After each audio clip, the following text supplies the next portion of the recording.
Let me ask you something, and don't answer out loud. When was the last time you actually looked at your bank statement?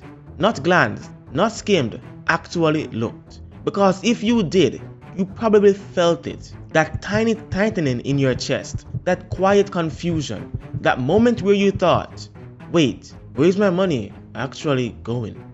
And then you saw it. Netflix, Spotify, iCloud, gym membership you swear you'll use next week, subscriptions you don't even remember signing up for. Individually, they look harmless. Together, they feel heavy. Nobody wakes up and says, I want to trap myself financially for the next 20 years. We don't live in a pay once world anymore.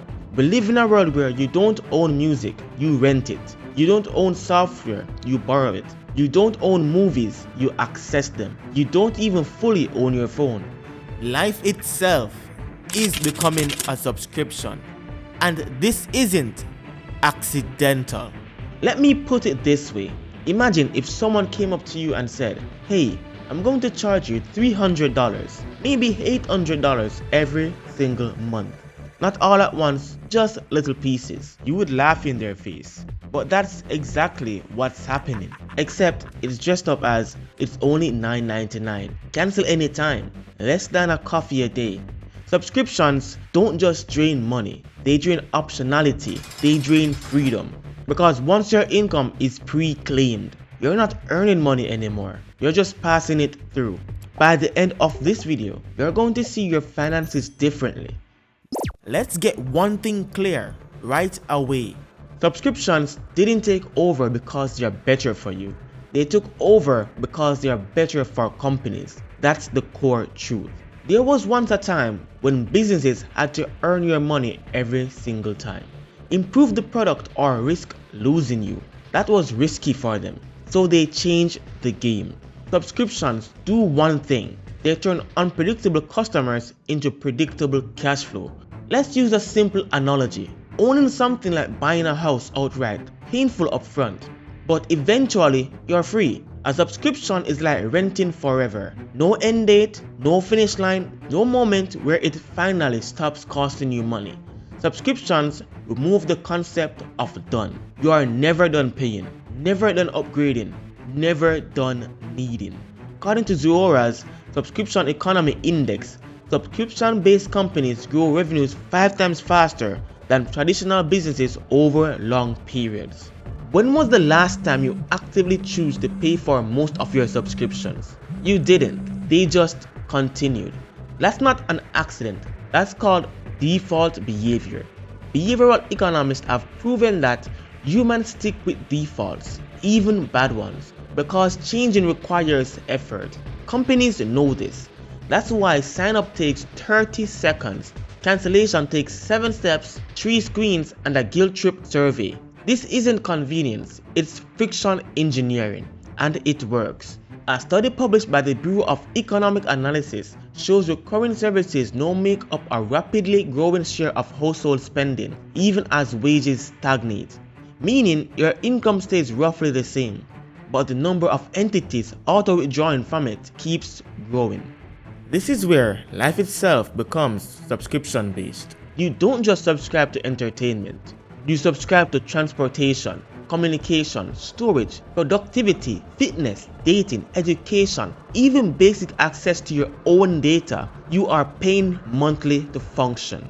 And once basic life requires subscriptions, opting out stops feeling like an option.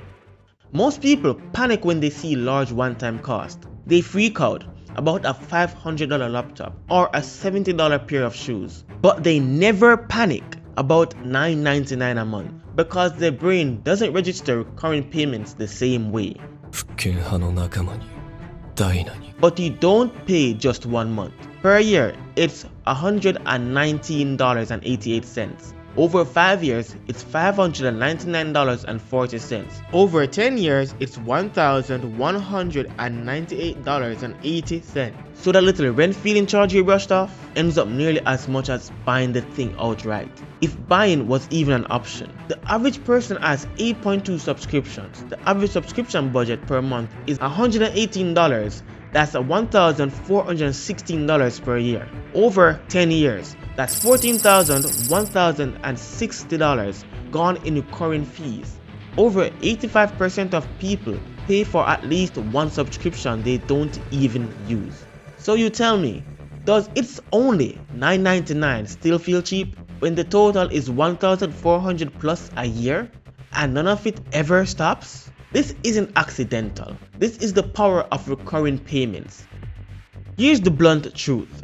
Companies don't want customers, they want captives. Ownership is dangerous for them because when you own something, you stop paying. You stop being predictable. Subscriptions fix that problem. With subscriptions, revenue becomes automatic. Planning becomes easier. Profits become smoother. You become dependent. That's why companies aggressively moved away from ownership. Not because ownership was outdated, but because ownership was unprofitable. Let me make this simple. If a company sells you something once for $300, that relationship ends. But if they charge you $15 a month, they make $180 per year, $900 over 5 years, $1,800 over 10 years for the same product. Because once you're locked in, inertia does the work. This is why free trials exist. Free trials aren't generosity, they're hooks. The goal is never for you to try. The goal is for you to forget to cancel, because once it auto-renews, your brain categorizes it as normal. That's why subscriptions quietly increase prices. $9.99 becomes $11.99. $11.99 becomes $14.99. You notice it, but not enough to act. And I get it. You're not lazy. You're not stupid. You're tired. You've got a job, bills, stress, life. And subscriptions weaponize that exhaustion. They say, don't think, just keep going. Subscriptions don't ruin your life today. They quietly steal your future flexibility. They decide for you how much you save, how much you can save, how risky you can be, how long you stay stuck. They reduce your margin for error, and life punishes people without margin. Here's the hard truth most people don't want to face. You're not broke because of one big mistake. You're broke because of 1,000 tiny yeses. Yes to convenience. Yes to comfort. Yes to just this once. And every yes locks in another monthly obligation. Now imagine the opposite. Imagine a life where your income isn't pre-spent. Your money isn't already promised away. You actually feel breathing room again. That doesn't come from earning more. It comes from unsubscribing from dependency. And that leads us to the most important question of all. What is the system really taking from you? Money isn't what subscriptions really take from you. They take your freedom. Every subscription is a quiet decision made in advance. A decision that says, no matter what happens in my life, this money is already gone. Lose your job, the charges keep coming. Want to take a risk, your fixed cost says no. No breathing room. Your subscriptions already claimed it. That's the trap. Subscriptions turn your income into something that's pre-spent. And when your income is pre-spent, you're not building a life, you are maintaining one. This is why so many people feel stuck, even when they're doing okay. They earn more, but feel no lighter, because every raise gets absorbed by more services, more convenience, more monthly commitments. Lifestyle creep didn't just get faster, it went automatic. Subscriptions reduce your margin. Margin is the space between what you earn and what you owe. And margin is everything. Margin is what lets you quit a bad job, handle emergencies, invest when opportunities show up, say no without fear. Subscriptions quietly erase that space, one charge at a time. Subscriptions don't feel like debt, but they behave like it. They're obligations, they're recurring. They don't care about your mood, your plans, or your future. The only difference, debt is obvious, subscriptions are invisible. That's why people say, I make decent money. Why do I still feel broke? Because being broke isn't about income, it's about control. And most of your money is already spoken for. Earlier, We said the average person spends about $118 per month on subscriptions. That doesn't feel life-changing, so let's see what it actually does over time. $118 per month is $1,416 per year. Now imagine, instead of subscribing, you invested that $118 monthly. Nothing fancy, just a broad market index averaging 7% annually. After 10 years, it's $20,000. After 20 years, it's $61,000. After 30 years, it's $140,000. Same money, same effort, different direction. Subscriptions don't just cost you money, they cost you compounding. And compounding only works when money is consistent, unclaimed, free to grow. Subscriptions interrupt all three. Every dollar auto-withdrawn is a dollar that never gets a chance to multiply. And here's the worst part. Subscriptions scale against you. As your income rises, they don't disappear. They multiply. More tools, more platforms, more upgrades. So even as you earn more, your future keeps getting delayed. This is why the subscription economy doesn't create wealth. It creates permanent customers. And if you don't consciously fight that, you'll work your entire life just to maintain access. Which brings us to the final realization, the one that decides whether this system owns you or whether you take back control. This all comes down to one choice: ownership or access. Access feels light, flexible, non-committal. Ownership feels heavy, expensive, inconvenient. That's why access wins in the short term, but ownership wins in the long term every time. Access means you pay forever. You never finish. You stay dependent. Ownership means you pay once, you reach an end, you gain control. The subscription economy trained you to avoid ownership because ownership breaks the revenue loop. Once you own something, they can't charge you anymore. That's why features get locked, why software sunsets, why updates require monthly fees. They didn't run out of ideas, they ran out of patience with customers who stopped paying.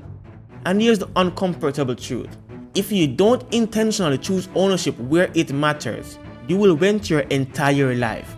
Rent your entertainment, rent your productivity, rent your tools, rent your peace of mind. And renting feels cheap until you look back and realize you never stopped paying. Most people don't realize this until they're exhausted. They're tired of working, tired of bills, tired of feeling like they're always almost okay, because everything they earn already has a destination. Now this doesn't mean cancel everything and live in a cave. That's not the point. The point is intentionality. You don't need zero subscriptions. You need fewer obligations than income. And that leads us to the final question. Breaking through the subscription cycle isn't about deprivation, it's about control. You don't need to cancel everything. You don't need to go extreme. You don't need to feel guilty. You just need to stop letting money leave your account unconsciously. Here's the rule that changes everything. If a subscription doesn't meaningfully improve your life every single month, it's not worth a permanent claim on your income. That's it. Not I might use it. Not I used to use it. Not it's only a few dollars. Every monthly charge is competing with your future, your flexibility, your peace of mind. And ask yourself this question. If I had to manually approve this payment every month, would I? If the answer is no, cancel it. Not forever, not dramatically, just until it earns its place again. The richest feeling isn't having more money, it's having less money spoken for. The breathing room, that's freedom. That's options, that's leverage. The subscription economy wants you distracted, busy, comfortable, because comfortable people don't question the system, they just keep paying into it. But once you see it, once you understand how quietly it drains your future, you can't unsee it. And that awareness alone puts you ahead of most people. If this helps you see your money differently, pass it on to someone who needs it. Most people never get this conversation. And don't forget to share, like, and subscribe. for more videos like this one coming your way. And I'll see you in the next one.